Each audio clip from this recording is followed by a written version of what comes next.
Hey, it's me. It can be hard to grow into something new if we can't see it first. That's part of why having someone to look to, like a real example, is so important. We don't always need words or instruction. Sometimes just being around someone who holds a certain way of being shows us what's possible. It helps our own systems start to take shape in that direction. Not through copying, not through giving up who we are, through resonance, through that inner yes that says, this lives in me too. There's something in us that naturally orients toward growth. That movement is always happening underneath. And when we're able to visualize the next place our soul is reaching for, when we can feel it and hold it and gently imagine ourselves in it, it becomes more real. Not in a forced or artificial way, in an organic, gradual unfolding. We start creating from that place. Sometimes, though, we pick up patterns that aren't really ours. This can happen early on, through parents, teachers, or whoever was around us the most. And if our own perception is still clouded with pain or false ideas, we may even choose to emulate traits that lead us away from ourselves. We reject or idolize without seeing clearly. That's why the path can feel confusing at first. We don't yet know what to trust. As we get more honest with ourselves, we begin to sense the difference between what's nourishing and what's not, what feels life-giving and what feels draining. And when we come across someone who is deeply aligned, their energy speaks louder than words. It lights something up in us. It helps us to remember. This doesn't mean we become a copy of them. Quite the opposite, actually. Their presence helps activate what's already within us. We adapt those qualities in our own way, in our own rhythm, and that helps us become more ourselves, not less. This is true not just with people we meet in real life, but with inner images too. Sometimes we have to begin there, with a sense, a vision, a quiet pull toward what a more whole version of ourselves might look and feel like. We may not be able to name it yet. We can start by imagining what it feels like to be peaceful, or rooted, or honest, or connected to something larger than our own will. Eventually, these inner images help us organize outer examples, and those examples in turn deepen the inner image. One feeds the other. Over time, that process becomes a kind of guidance system. We begin to live in closer relationship with the part of us that already knows the way. Call it the inner self, God, truth, soul. It doesn't matter. The name isn't the point. The experience is. And the more we practice letting this inner presence guide us, the more natural it becomes. At the beginning, it doesn't always feel that way. We might think we've surrendered. We might say we're committed to truth or to love. But there's often another part of us that's not quite there yet. Maybe it's scared. Maybe it wants control. Maybe it says, fine, I'll surrender, but only if I get what I want. That part matters. We can't ignore it. If we pretend it's not there, it blocks the whole process. That's why being honest with ourselves is so important. Not just the good intentions or the spiritual goals, the hidden resistance too, the little no that lives underneath the yes.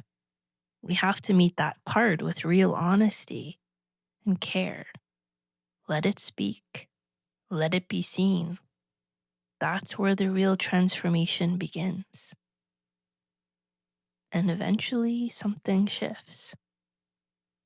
We start to feel what it means to surrender, not as a performance, as an actual experience. It may come slowly, at first, maybe only in moments of crisis. With time, though, it becomes more familiar, more steady. It starts to move on its own. Even when we forget, something deeper in us always remembers. This affects everything, not just our inner life, the outer as well. There's often confusion about this.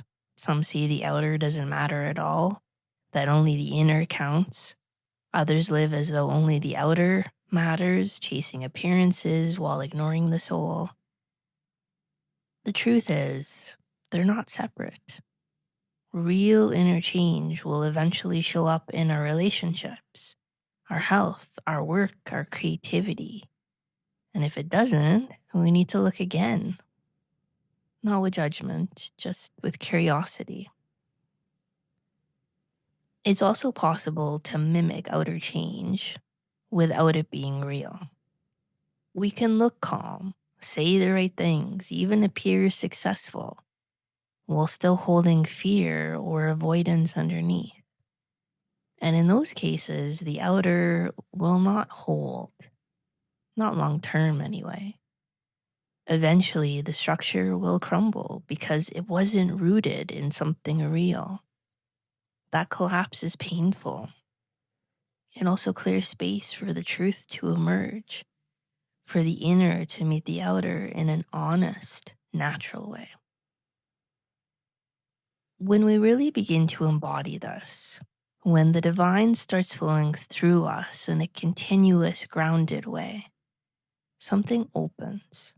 Our whole system begins to reorganize. We feel more alert, more sensitive, not in a fragile way, in a strong, awake way. Even when we make mistakes, something in us notices sooner. We feel the nudge from within, the quiet knowing that says, there's another way. And as we follow that, we build trust. We realize the deeper voice isn't here to punish or control. It's here to guide us towards peace, toward joy, toward union with all that is. Doesn't mean we never feel resistance again. It means we learn to notice it, meet it, and return again and again until the returning becomes more natural than the running. This process brings deep changes. Our thinking shifts. We stop seeing life as black and white. We see nuance, possibility, choice. Our relationships change too. We stop projecting parts of ourselves, and that helps us stop projecting others. We're not so quick to judge. We listen more. We see the shared pain underneath the surface. And from there, something else wakes up, something creative. We find ideas coming through, energy moving freely. Even our bodies respond. We feel healthier, lighter, more at ease. Not perfect, not flawless. Real. There's a glow that comes when we're no longer fighting ourselves. Still, many of us find ourselves in a kind of in-between space. We glimpse the joy, we taste the aliveness, but then we pull back. It's too much, too bright. And that's okay. It just means we're still letting go, still softening into the fullness that's already ours. We're not meant to live in a muted gray middle. That state feels safe, but it drains us. We need contrast, we need feeling, we need to move through the discomfort to find what's underneath. And when we do, we discover more than we thought was possible. We experience deep connection, real intimacy, play, purpose, the joy of creating, sharing, loving, giving, the simplicity of being in a room with someone and feeling at ease. These aren't far off ideals. They're real experiences that grow as we grow. And we can keep coming back to them, even when we forget, even when we get lost. Eventually, we become someone others can look to, not as a guru or authority, as a reminder, a living signal that says, this is possible. We each carry that potential, and we can help one another remember. So, wherever you are in the process, beginning, deep in it, or somewhere in between, know that it's working. Let yourself visualize the version of you that's already whole. Let yourself sense what's possible, not to chase it, to feel it, and allow it to unfold in its own way. There's a quiet current inside you that already knows the way home. Love you. Connect soon.